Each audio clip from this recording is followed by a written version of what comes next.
Républicaine, Jean-Paul Lecoq. Qui est bien, oui, oui. Merci Madame la Présidente. Moi je voudrais saluer le rapport de Guy Tessier, d'abord parce qu'il connaît bien la situation, on sent qu'il y a de l'expertise, et puis parce qu'il prend en compte de manière importante les conditions de vie des militaires, et les députés communistes ont toujours dit qu'ils soutiendraient une augmentation budgétaire du ministère des Armées dès lors où c'est pour l'amélioration des conditions de vie des soldats.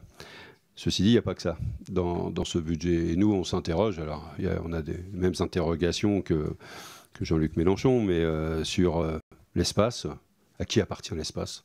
C'est une vraie question. Déjà ça, avant de se l'approprier, avant de le militariser, peut-être on peut se poser la question de à qui ça appartient et de voir comment on peut créer des règles sur l'utilisation de l'espace. Ça fait 1 an que j'ai sollicité la présidente de la commission sur ce sujet. Monsieur le député, nous avons une table ronde qui est en cours d'organisation sur la question de l'espace. Je pense que ça aura lieu début du mois de janvier. D'accord. Mais ça fait quand même 1 an que j'ai interpellé. Oh oui, bah, il n'a pas changé, il est toujours en vie. L'autre question, l'autre sujet qui nous pose question, c'est le fait, c'est la bombe atomique. C'est-à-dire quelle est son utilité aujourd'hui par rapport aux menaces, par rapport aux enjeux.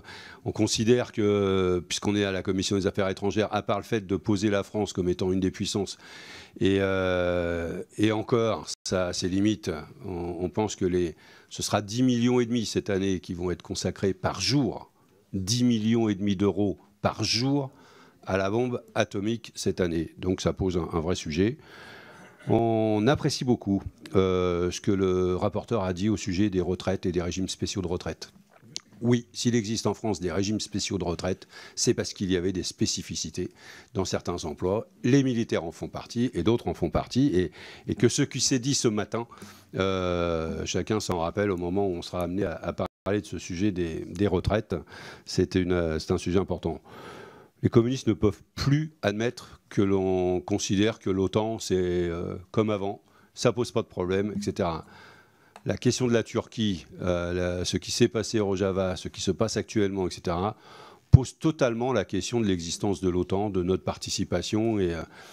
Mais elle était posée avant, la question. Elle était posée par rapport à l'évolution des relations internationales et à l'évolution des puissances et du rôle de chacun. Donc aujourd'hui, je pense que c'est une autre approche qu'il faudra avoir. Et souvent, notre commission aborde la question du multilatéralisme.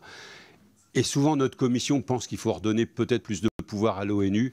Et on pense que ce multilatéralisme et le pouvoir de l'ONU est aujourd'hui entravé par une pensée telle que l'OTAN. Et je sais qu'il y a eu une réunion à Londres, il n'y a pas si longtemps que ça, de l'Assemblée parlementaire de l'OTAN. En tout cas, il y avait des députés qui étaient à cette réunion. Ça ne devait pas être simple aux côtés des députés turcs pour savoir quelle position on prenait dans cette réunion.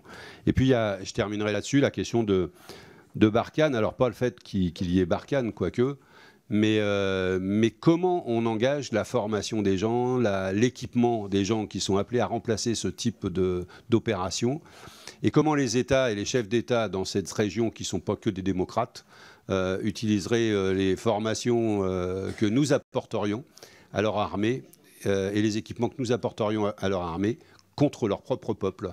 Ça s'est déjà vu, et je pense que notre armée devrait aussi avoir, et notre pouvoir, avoir cette réflexion philosophique sur qu'est-ce qu'on va laisser après notre départ.